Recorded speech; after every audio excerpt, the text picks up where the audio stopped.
L'industrie, mais plutôt par rapport à la réaction de certains vendeurs de friperies.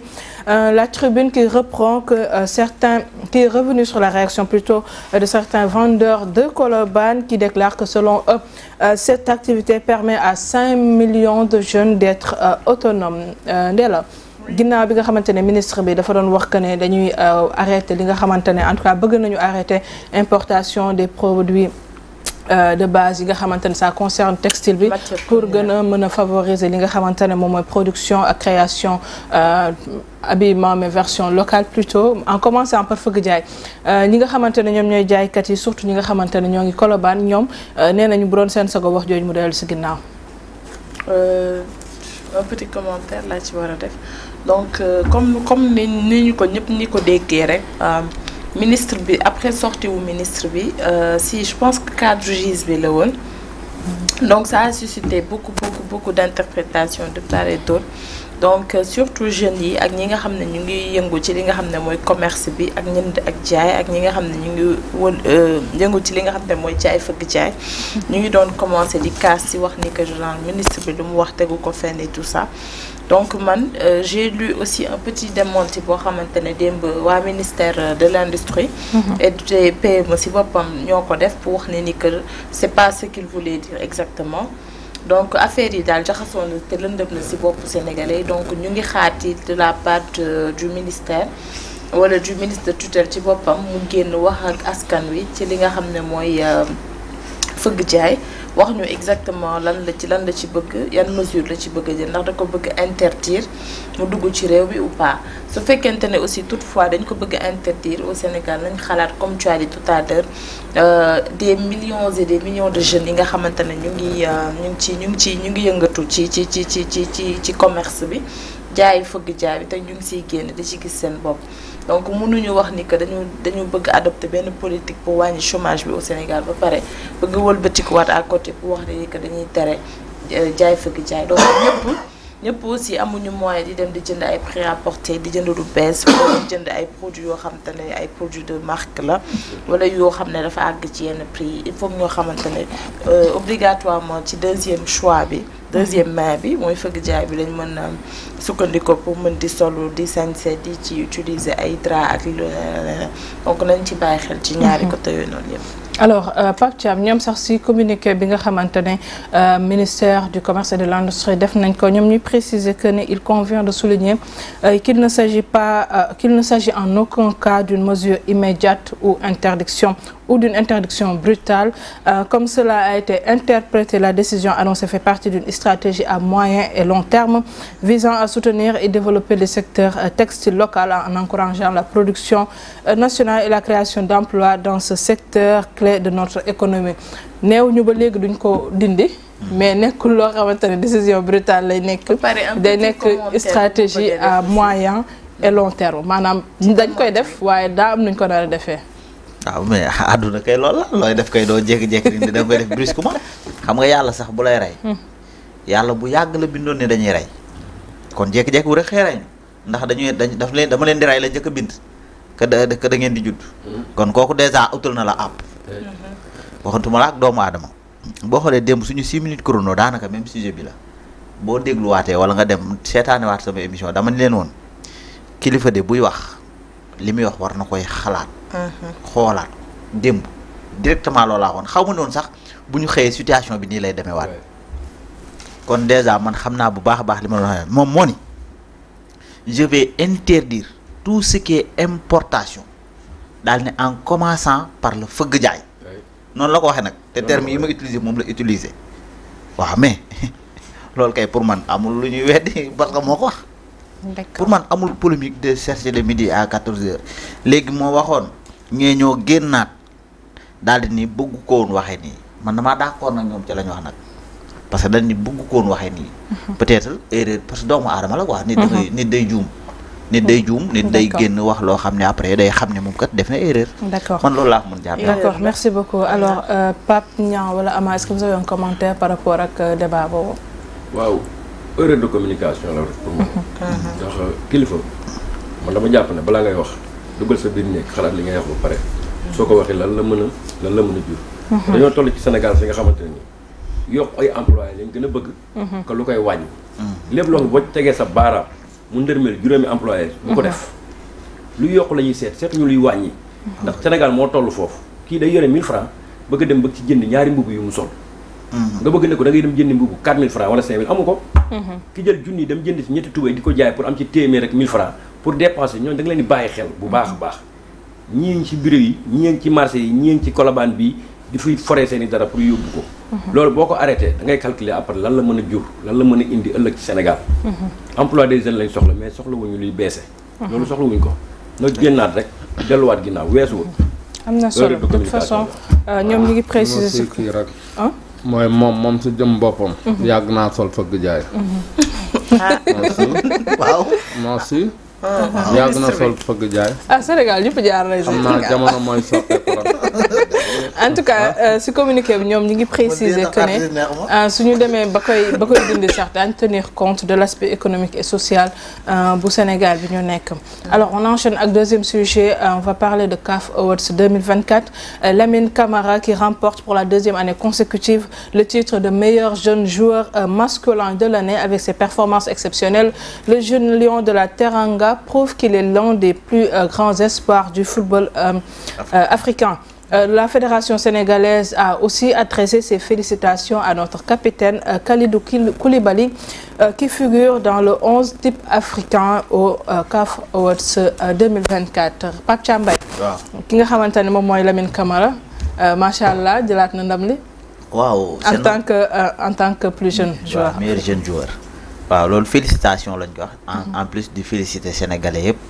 waxuma la meilleur jeune joueur bu génn Sénégal mais peut-être situation mooy dem na mais waxuma la dara mais moom rek war na mën a nekk meilleur joueur de l'Afrique boole kook nekkaat meilleur jeune joueur parce que am na talent bi am na compétence bi te it am na discipline bi ku yarul la sur le terrain boo ko xoolee ak moralement da nga xam ne il est bien di ko féliciter waat encore di féliciter staffam parce que bu mu fàtte ni joueur sportif moo ki ne ci culture ñooyam bu nekkee ndaw lu mu am rek na xalaat ni ci à bas âge ci la commencé di débuter ba kañ lay dem ci kaw loolu moom amul sax di kii di ko wax ne nag na fexe ba CAN bi nañu ko jël moom parce que gis naa ni Pape Thiaw bi mu ñëwee ci équipe nationale mi ngi koy jox sansam parce que mi ngi koy jox temps de jeu boo xam ni mi ngi mën a prouver moom ak ñeneen ak ñeneen di wax ni ay Iliman Ndiaye ak yeneen booy yi nañ jéem a suivre tànk booy bi parce que moo leen fi xaw a jiitu tuuti nag moo leen njëkk ci sélection bi waaw loolu daal la ma am ci lu ma koy doon. mais aussi ki nga xamante ne moom mooy suñu capitaine aussi bokk na si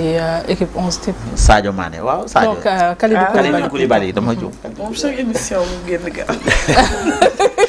Kalidou Koulibaly moom mooy défense su Sénégal. il est le mur kooku noonu. Kalidou Koulibaly waxuma la bokk ci 11 type mais boo xoolee qualité ak performance bi muy joué Kalidou Koulibaly raw mën a défenseur kese.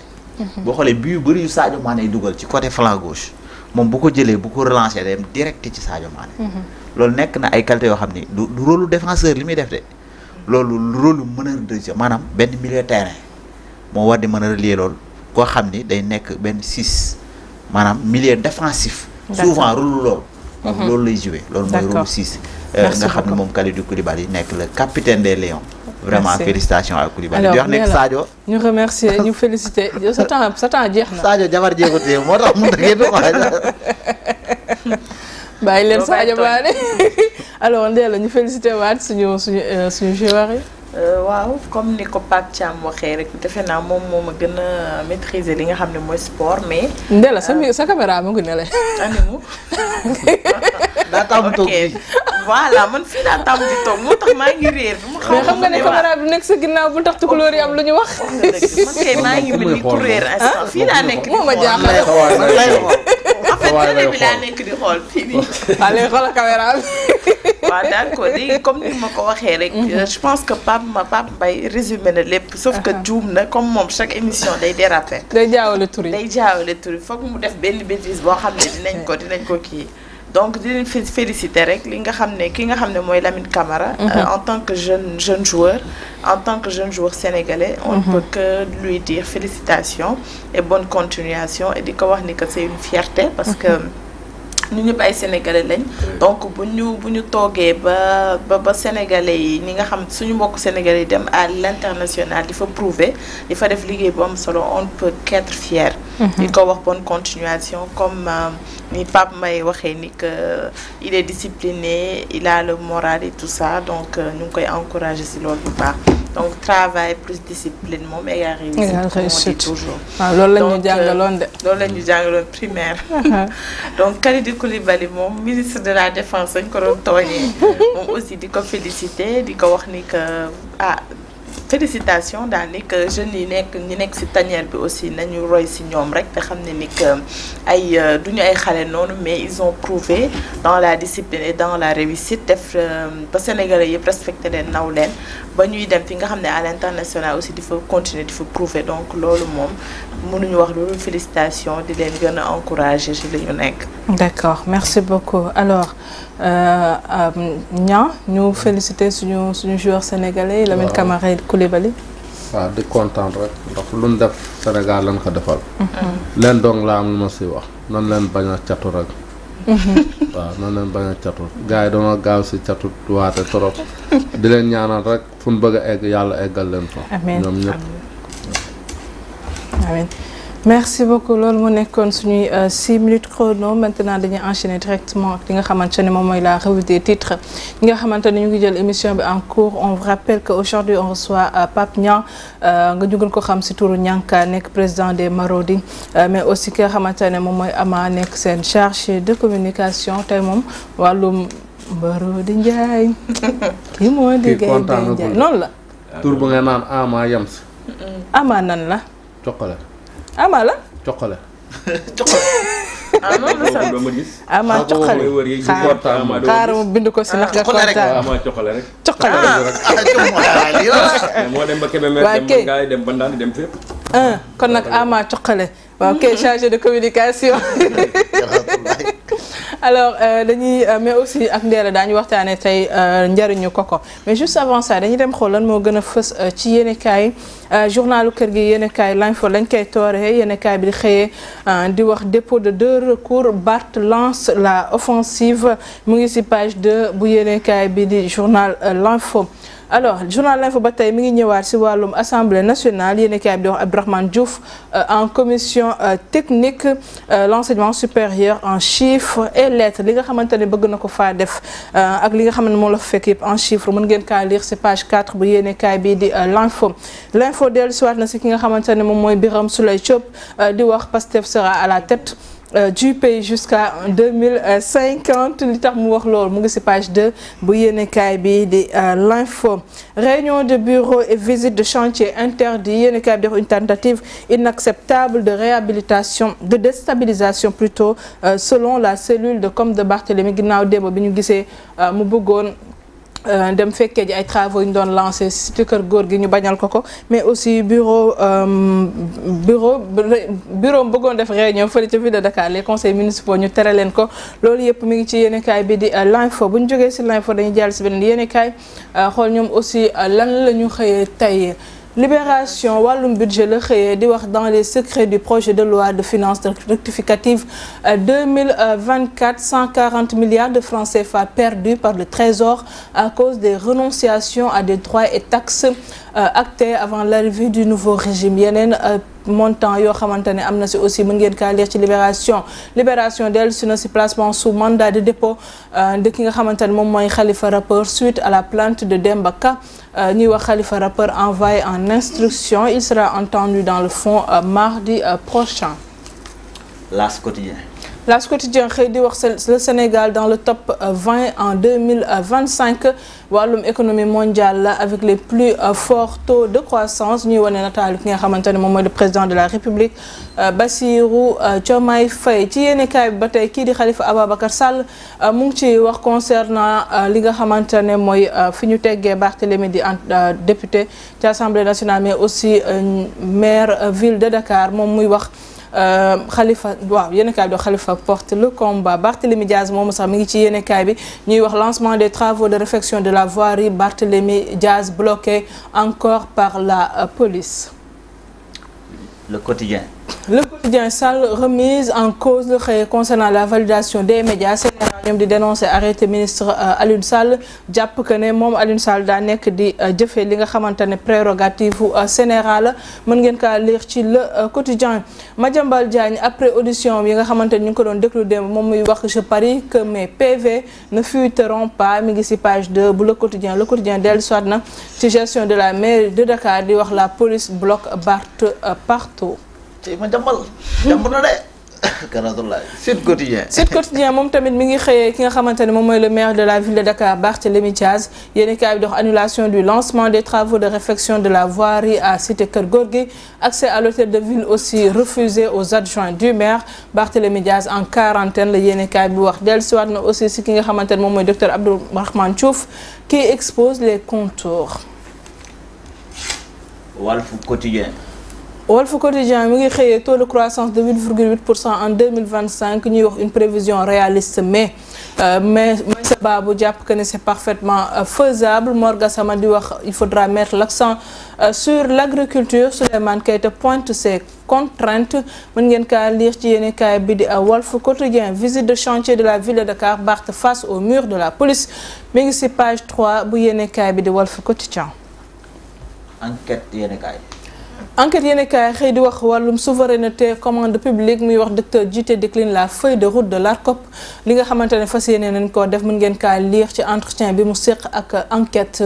Une liquidation qui passe mal affaire Barthélémy Diaz enquête aussi xëyee na ko mi ngi ci yéeni kaay bi di enquête. Lamine Camara conserve son titre mu ngi aussi ci yéeni kaay bi di l'enquête.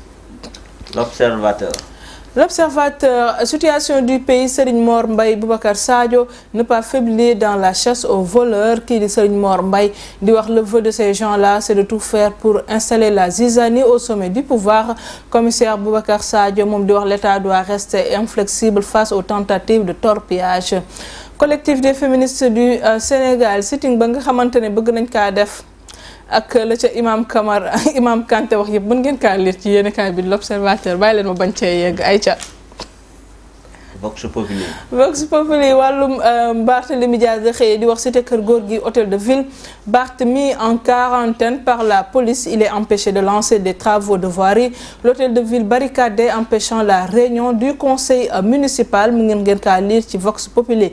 Ci wàllum Barthélémy ba léegi yéen kaay bi di wax l'amertume de Khalifa Sall, c'est inacceptable, ce n'est pas élégant. On a usé de stratagèmes pour le priver de sa légitimité et de son mandat mu ngeen kaa lire ci Vox Populi. Source A Barth en chiffres la wax dellu soit ci bilan à mi-parcours durant les 30 mois passés à la tête de la mairie de Dakar la mu def ci wàllum santé sociale sport lépp mën ngeen kaa lire ci yéeni kaay bi di Source A.